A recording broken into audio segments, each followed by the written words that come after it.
dengan tadi data hampir 6.000, 5.000 begitu, tapi sampai detik ini belum ada yang jadi tersangka. Jadi siapa Kang tersangka dari kasus MBG ini? Ada kesalahan dalam SPPG itu, masaknya 6 Terlalu jam, ya. terus dibaginya 12 jam, kemudian dikekep beneran biasanya meureun-meureunnya. Jadi bisa jadi nih pemasakannya itu malam harinya sebelumnya ya Kang. Gitu.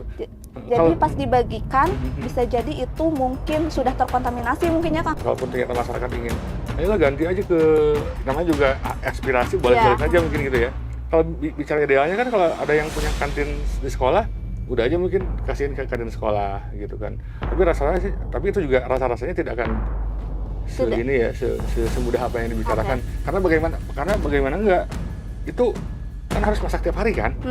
Lu kebayang jam 11 penting ya, masak terus, buaya ada ya, gadang ribuan Pak.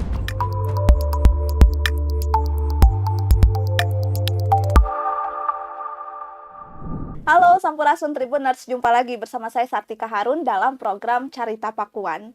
Tribuners, seperti biasa di program Carita Pakuan tentunya kami akan menyajikan sejumlah topik terkini mengenai Jabar 1. Dan khusus edisi hari ini Tribuners, kita akan membahas topik yang memang ini cukup ramai diperbincangkan publik, yaitu terkait makan bergizi gratis. Dan untuk membahasnya saya tidak akan sendirian. Saya sudah ditemani seseorang yang pastinya ini sudah familiar di layar kaca Tribun Jabar. Ada Kang Mega. Halo Tribuners, jumpa lagi dengan saya. Halo Bukan Kang. Jumpa lagi, emang saya siapa?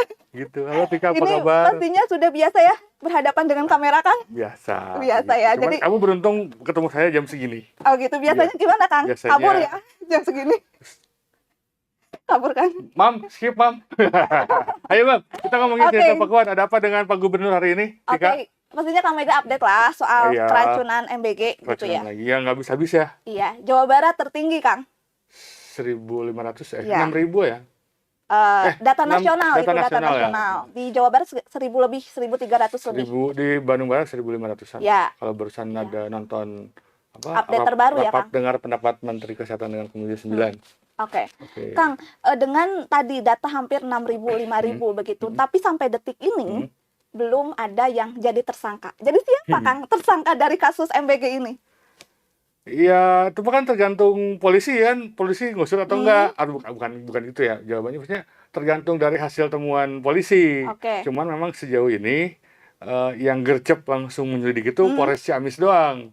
Kalau saya lihat pemberitaan kemarin, ada nggak sih dari komentar polisi soal pertanyaannya kalau emang siapa tersangka, maka apakah ada statement dari polisi kan? Ya sejauh ini baru Polres Ciamis, hanya Polres Ciamis yang langsung mengusut gitu ya. Langsung ngusut. Hari kemarinnya keracunan, besoknya langsung selidiki, langsung tutup. Nah, tapi sejauh ini kan belum ada. Tapi kalaupun siapa yang tersangka ya tergantung hasil penyelidikan polisi bagaimana gitu. Tapi yang pasti juga hal pasti yang kedua adalah kalau tersangka ini kan pidana berarti kan. Nah, pidana itu kan berarti ada dua hal. Kesengajaan dan kelalaian. Ini kan nggak mungkin disengaja kan. Korbannya banyak ya Kang? Iya, nggak mungkin disengaja dong. Ya mungkin juga karena kelalaian. Dan itu kan sebelumnya sudah dibuka juga tuh sama Kepala BGN, Pak Dadan, waktu kunjungan ke Bandung Barat katanya. Ini karena ada kelalaian dari SPPG gitu. Kalau ada kelalaian, ya harusnya memang ada yang diusut. Jadi harus ada tersangkanya Kang? Harus dong. Berarti kalau nanti polisi mengusut pasti dirilis ya Kang? Haruslah begitu. Ini pertanyaannya langsung ngegas gini, Mam. Gimana ya? Ini soalnya pastinya ditanyakan sama Tribuners di rumah lah pastilah. Iya. Coba langsung tuh dibikin dulu konstruksi langsung jos. Ini gitu. kan yang langsung jadi puncak banyak orang kan? Ya, ini saya juga aneh. Sudah banyak kasus gitu ya, 1.500-an orang yang keracunan, tapi polisi belum mengungkap temuannya bagaimana. Ada yang lalai atau enggak?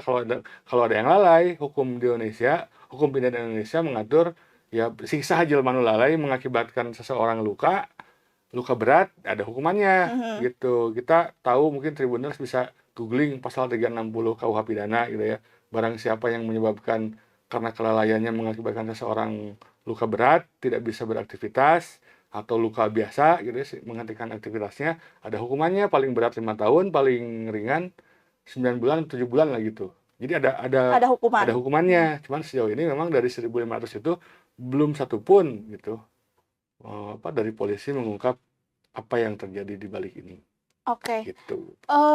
Kang, berikutnya adalah kemarin Jawa Barat tertinggi dan statusnya juga KLB ya, Kang.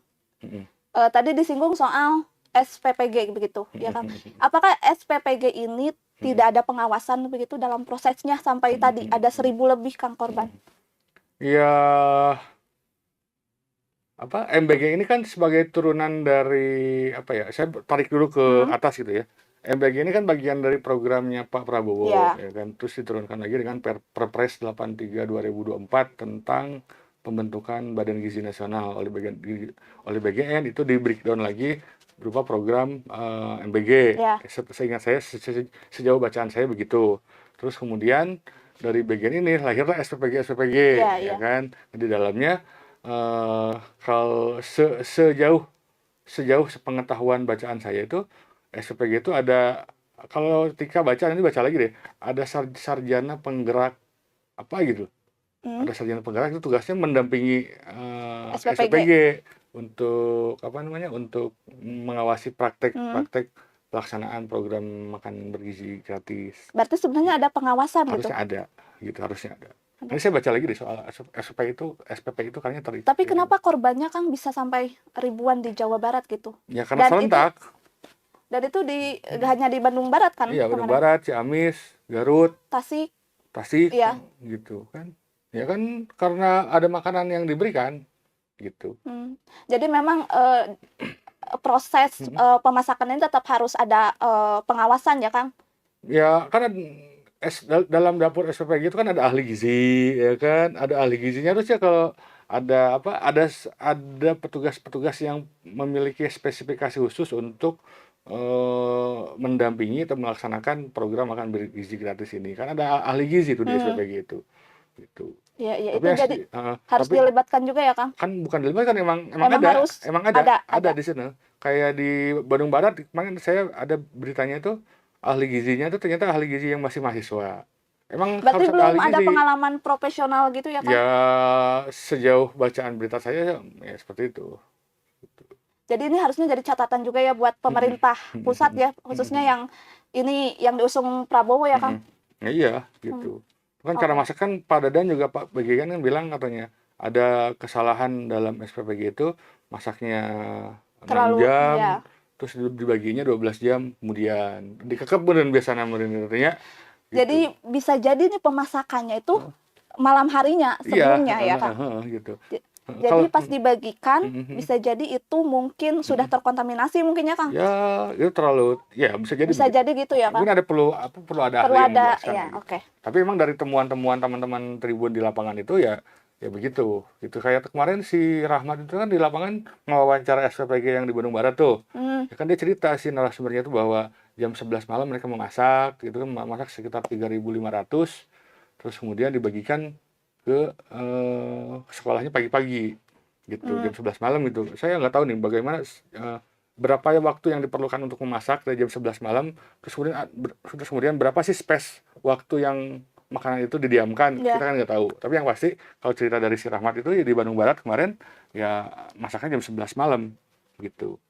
Artinya emang proses ini juga harus ada penelusuran lebih lanjut ya, Kang? Tapi kan tadi saya balik lagi ke pertanyaan tadi, apakah akan ada tersangka dalam kasus ini? Baiknya ada, karena biar orang tuh tahu kalau ada perbuatan begini mengakibatkan begini, ada sanksinya. Ya kan, kita ini kan sampai sejauh ini tidak diberi pemahaman, ada MBG, ada yang keracunan gitu kan. Sanksi hukumnya apa untuk yang membuat keracunan?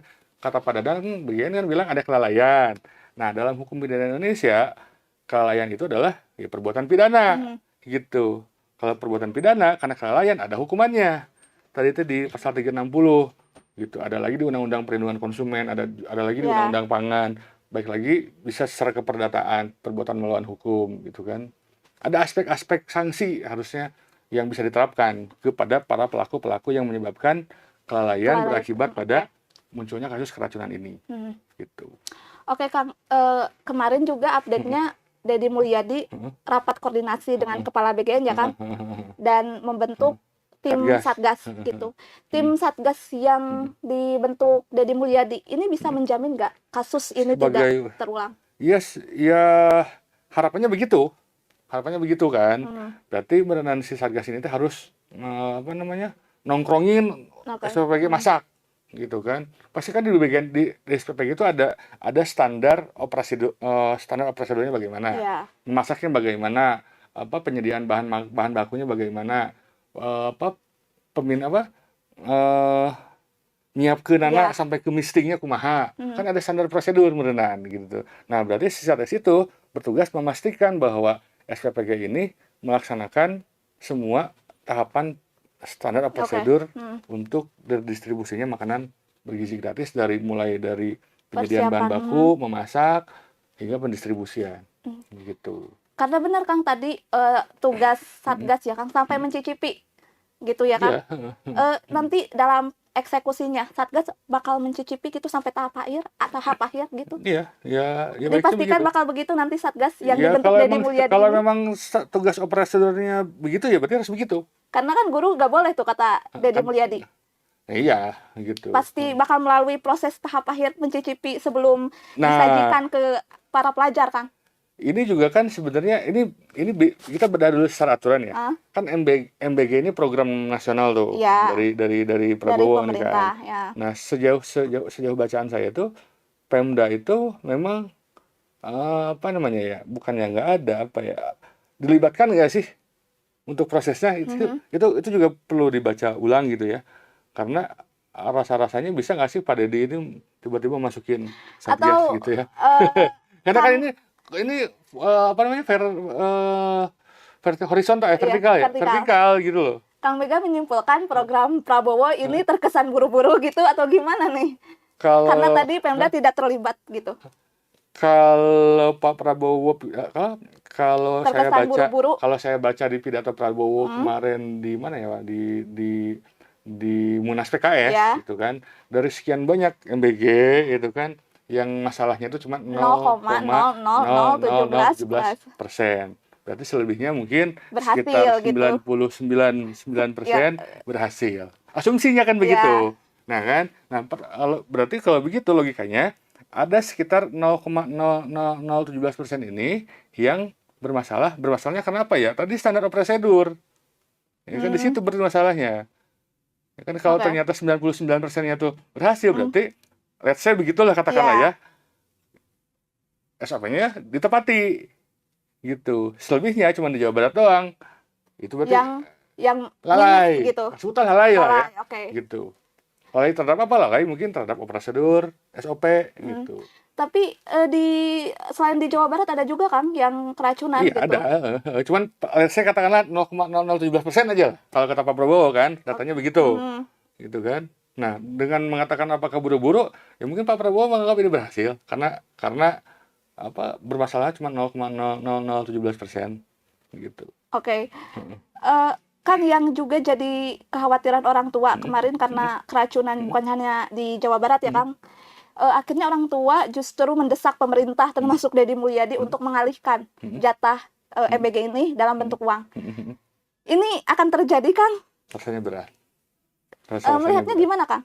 Ya, ini kan sudah diprogramkan. Sudah diprogramkan gitu. Dan kalaupun harus dialihkan ke orang tua juga, berarti kan harus mengubah lagi aturan beneran kan? Gitu. Sudah berapa banyak SPPG yang berdiri. Tapi akhirnya gini Kang, kalau kita dengar di lapangan gitu, akhirnya orang tua justru mengimbau anak-anaknya untuk nggak boleh nih makan MBG gitu. Jadinya mubazir Kang. Jadi anggaran sia-sia lah Kang jadinya. Iya, however itu sudah teranggarkan. Sudah teranggarkan oleh pemerintah gitu ya. Terus ya mau nggak mau ya harus dikonsumsi mungkin gitu ya. Makanya sekarang itu memastikan bahwa pembuatan MBG ini sesuai prosedur, udah gitu aja. Harus sesuai SOP. Sesuai SOP gitu. Jadi untuk mengalihkan MBG dalam bentuk uang kemungkinannya kecil. Kemungkinan kecil, kecuali ada peristiwa besar dulu. Berarti yang kemarin ini bukan jadi catatan kan yang hampir 5.000, 6.000. Pak Prabowo sudah dengan PD mengatakan ini cuma 0,0017%, ya kan? Kecil gitu. Ya berarti ya bukan sendiri kan. Tapi tuh dari kacamata Kang Mega, program MBG, program besar nasional, ini bicara ideal aja ya. Iya. Saya berusaha memahami alam pikirannya Pak Prabowo gitu kan, dengan adanya MBG ini, maka ada apa namanya, ada petani-petani lokal yang terhidupi, ya kan, ada pengusaha peternakan, lapangan kerja juga, berapa ahli gizi mungkin yang masuk ke SPPG, ada berapa tukang masak yang masuk ke sana. Berbicara soal makroekonominya begitulah kurang lebih. Ada perputaran duit, duit itu mengalir banget katanya. Idealnya begitu. Cuman kan kita balik lagi, logika dasarnya adalah bagaimana agar makanan ini bermanfaat dan aman untuk dikonsumsi. Itu aja kan masalahnya. Ya. Oke. Itu yang harus jadi catatannya MBG ini. Masalahnya adalah ini makanannya, kita nih ngomongin masalah orang ada keracunan karena MBG. Maka solusinya adalah bagaimana supaya makanan ini tidak harus aman. Gitu. Harus bersih, harus higienis. Solusinya apa? Ya patuhilah itu SOP-nya gitu kan. Karena dari temuan-temuan teman-teman di lapangan kemarin, ya apa namanya? Masak jam 11 malam, dibagiin jam 8 gitu. Dan itu setiap hari. Kalau sih, nah saya membaca sedikit apa ya? Ini asumsi aja. Saya membaca ada peluang apa namanya? Peluang miss gitu loh, terjadinya kelalaian. Ini dibagiin tiap hari kan ya? Iya, dibagikan tiap hari. Bayangin SPG itu masak tiap hari gitu ya, begadang tiap hari gitu ya, jam 11 masak gitu. Emang nggak capek? Ini hal sederhana aja dulu ya. Tapi prosedur SOP-nya harus diperbaiki ya, Kang? Harus diperbaiki ya. Karena gitu. ini tadi melibatkan siswa ya, Kang? Iya, produk kritik karunya. Gitu. Oke. Dan ini justru Kang, MBG ini di berbagai jenjang pendidikan, TK, SD, SMP. Makanya. Tiap hari kan kan? Iya. Sampai detik ini Kang, masih ada pertambahan kasus. Iya. Yang lainnya yang harus menjadi catatan penting untuk pemerintah apa sih Kang? Yang selain tadi SOP Kang? Iya, mutasi itu. Itu yang harus memang diperbaiki gitu ya. Diperbaiki. Berarti pemerintah harusnya ada koordinasi lebih lanjut ya Kang? Iya. Tidak harus buru-buru juga untuk merealisasikan program ini. Ya, sepanjang infrastruktur dan suprastrukturnya berjalan dengan baik, itu kan di dalamnya meliputi SDM yang handal, SOP yang jelas, terus kemudian pendistribusian yang jelas, gitu kan, bisa dilanjutkan mungkin bisa dilanjutkan. Gitu. Kalaupun ternyata masyarakat ingin, ayolah ganti aja ke, namanya juga aspirasi, boleh-boleh saja mungkin gitu ya. Kalau bicara idealnya kan kalau ada yang punya kantin di sekolah, udah aja mungkin kasihin ke kantin sekolah gitu kan. Tapi itu juga rasa-rasanya tidak akan semudah apa yang dibicarakan. Karena bagaimana enggak, itu kan harus masak tiap hari kan. Lu kebayang jam 11 puting ini masak terus ngapain ada ya? Begadang ribuan, Pak. Gitu. Gimana coba? Ya kan pasti ada peluang miss-nya gitu. Bayangin. Iya. Tiap hari masak 3.000-an. Makanya solusinya tuh memperbanyak SPPG-nya gitu. Gitu. Karena kan satu SPPG untuk mengcover berapa sekolah gitu ya, dengan jumlah 3.000 sekian gitu ya jumlahnya tuh. Ya untuk wilayah tertentu ya bikinlah SPPG-nya jadi lebih banyak sehingga beban satu SPPG itu tidak terlalu berat gitu. Sekalipun memang nggak cuan mungkin bagi SPPG, ya. Kan di situ ada cuan juga, Bu, ya kan. SPPG kan dia ada cuannya di situ. Semakin banyak makanan yang dia distribusikan, semakin ada cuannya. Ya. Ya kan? Oke. Cuman masalahnya kalau dibagi ke dalam satu wilayah SPPG-nya, misalkan dari awal satu SPPG melayani 6 sekolah, atau dibagi atau jadi 6 sekolah jadi 2 SPPG, ya kan? Gitu. Jadi biar bebannya itu tidak terlalu berat. Beban apa? Beban supaya terhindar dari lalai tadi gitu. SOP-na ketat gitu ya. Ada geus masak ngapo emang beneran, Bu. Tunduh oge beneran ya kan? Gitu. Itu bebannya dibagi. Jadi ditambah gitu. SPPG-nya ya, Kang, untuk mengurangi beban tadi. Iya, gitu. Oke.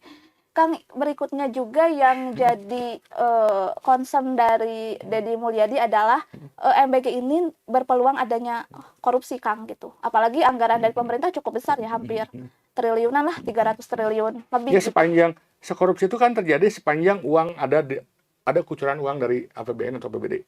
Oke. Sepanjang ada itu. Dan kedua, sepanjang ada penyelenggara negara di dalamnya. Gitu. Pertama kan korupsi terjadi, yang pasti korupsi itu adalah ada uang negara, ya kan? Ya nggak, ya kan? Kedua ada penyelenggara negara. Penyelenggara negara itu siapa ya? Yang menjalankan apa namanya tugas pemerintahan, gitu kan? Di mana di dalamnya ada duit negara. Ya sepanjang itu ada, ya tak menutup kemungkinan ada korupsinya. Ada celahnya ya, Kang? Ada celahnya. Ya kan? Sepanjang makanya. Kuncinya adalah sepanjang ada duit APBN, APBD. Negara. Ya kan, sepanjang ada penyelenggara negaranya di dalamnya menjalankan program MBG, maka berpeluang gitu, Kang. Tapi ini justru kekhawatirannya juga datang di publik, Kang, bukan hanya orang tua. Ya sepanjang aku bilang, sepanjang itulah. Bagaimana memastikan gitu ini tidak terjadi korupsi, atau ini justru kemungkinannya kecil gitu, seperti program-program pemerintah. Katakanlah dari SPPG ini kan lanjut ke koordinator wilayah itu kan. Ada koordinator wilayah tuh kan. Ada penyelenggara. Ada penyelenggaranya kan. Lu bayangin aja di SPPG ini berarti dia harus masak, harus menyediakan bahan, ya kan, harus mendistribusikan, dan di sini juga dia harus tertib keuangan. 3 hal itu beban berat loh gitu kan. Dia oke lah dia tertib dalam urusan memasak dan pendistribusian. Tapi soal administrasi keuangan negara, ini kan korupsi itu tidak hanya korupsi itu tidak hanya ada mens rea-nya gitu loh. Lu salah ngitung, salah mengaudit, salah ngitung, salah data, salah menjumlah, terus ada selisih nilai lebihnya kemana? Ternyata lu salah ngitung, kan jadi korupsi. Jadi pengawasan bukan hanya secara eksekusi dari SPPG ya, Kang? Tentu saja dong, ada inspektorat, ada kejaksaan, ada aparat penegak hukum, ya kan? Ada inspektorat di BGN juga, gitu. Jadi MBG ini berpotensi ke arah sana, kan? Ya berpotensi kan ya. Aku bilang tadi sepanjang ada uang negara di situ, ada penyelenggara negara di situ, ya kan? Berarti ada berpotensi korupsi. Apa yang harus diawasi, ditingkatkan? Iya, tertib aturan. Untuk semua yang terlibat ya, kan? Iya, ya apapun juga kan korupsi itu terjadi karena ada melawan hukum, ya kan, perbuatan melawan hukum melawan hukum, misalkan ada SOP yang dilanggar, terus dari SOP yang dilanggar itu melahirkan kerugian keuangan negara korupsi, gitu, bisa terjadi. Semoga kekhawatiran kita tidak terjadi sih, Kang. Semoga ya. Cukup di kasus-kasus ini, Kang. Cukup ada yang keracunan aja, jangan lebih. Dan keracunan juga jangan nambah-nambah terus, kasihan gitu kan. Banyak, cukup banyak. Karena kan duit gede itu, bayangin duit MBG itu berapa? 300 triliun ya? Lebih. Ya kan? 333 triliun. Nah, sehari berapa? Sehari 2,4 M, 2,7 per hari. Iya, sehari Pak, Ibu. Coba bayangkan itu. Alright, Kang, ini berikutnya juga sebenarnya MBG ini diterapkan juga di luar negeri, Kang. Ini ada di Cina. Nah, di Cina ini justru membutuhkan waktu 15 tahun, Kang, untuk memastikan program ini berjalan dengan baik, gitu. Tapi di sejumlah sekolah di Indonesia juga menjalankan. Ini ada di SD Muhammadiyah 1 Ketelan Solo, sudah berjalan 10 tahun dan dipastikan dapurnya juga bersih, higienis, dan tenaganya pun memakai alat khusus gitu ya untuk memastikan makanan ini tidak terkontaminasi gitu.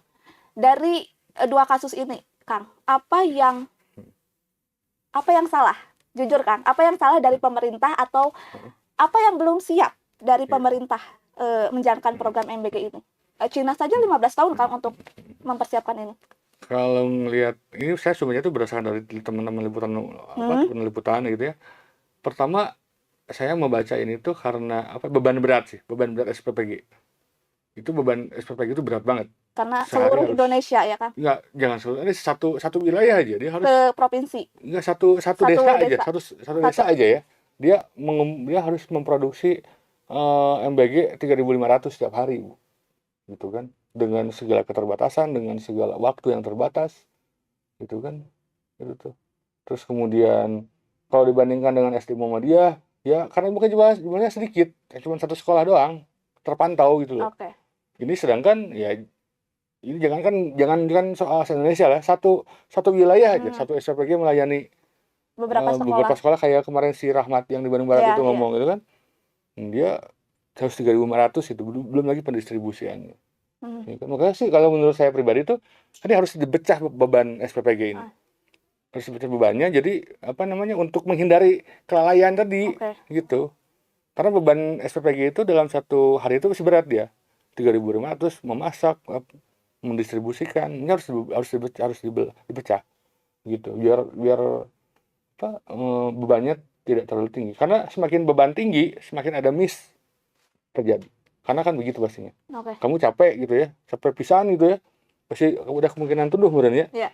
Jangan kan itulah, kita nyetir aja, nyetir mobil gitu kan, gitu ketuduh-tuduh. Nah, itu pira, cuman ngelenyap 10 detik tapi jeger. Nah, kurang lebih jangan sampai kayak gitu deh SPPG. Untuk penutup Kang terakhir, saya ingin Kang Mega menilai program SPPG yang diusung Prabowo Subianto 1 sampai 10 Kang. Ya, saya optimis aja ya, maksudnya semoga ini karena MBG ini ya, kalau dari aspek gizi itu nilainya kan panjang gitu kan, penilaiannya lama lah gitu. Kita bisa menilai dalam 1 tahun, tapi yang pasti yang bisa dilihat real time gitu adalah perputaran uang. Itu perputaran uang di suatu wilayah. Paling tidak perputaran uang di suatu wilayah itu bisa bisa memperbanyak peredaran uang di masyarakat sehingga bisa menopang pertumbuhan ekonomi di Indonesia. Paling itu sih. Jadi secara ekonomi ini berjalan gitu ya. Ada nilai gizinya? Nilai gizinya kita belum bisa dilihat sekarang kan, harus nunggu waktu ini ya kan. Program jangka panjang ini kan gitu kan. Jangka pendeknya itu adalah perputaran uang ya kan. Jangka panjangnya adalah menciptakan masyarakat yang sehat jiwa dan raganya, seperti lagu Indonesia, bangunlah jiwanya, bangunlah raganya ya kan. Itu kan panjang prosesnya. Sejauh ini Kang dari adanya kasus ini, program MBG, nilainya berapa Kang? Nilainya 6 dulu lah. 6, oke. Kang Mega, terima kasih banyak atas waktunya. Selamat kembali bekerja Kang. Siap, nanti aku boleh mau diundang lagi. Siap, hatur nuhun ya Kang. Tribuners, berikut tadi bincang-bincang saya bersama Kang Mega dalam program Carita Pakuan. Terus saksikan Carita Pakuan di kanal YouTube Tribun Jabar. Saya Sartika Harun dan seluruh kerabat kerja yang bertugas pamit undur diri. Terima kasih. Sampai jumpa. Hatur nuhun Imam. Bye-bye. Kang Adit. Download Tribun X sekarang. Menghadirkan lokal menjadi Indonesia.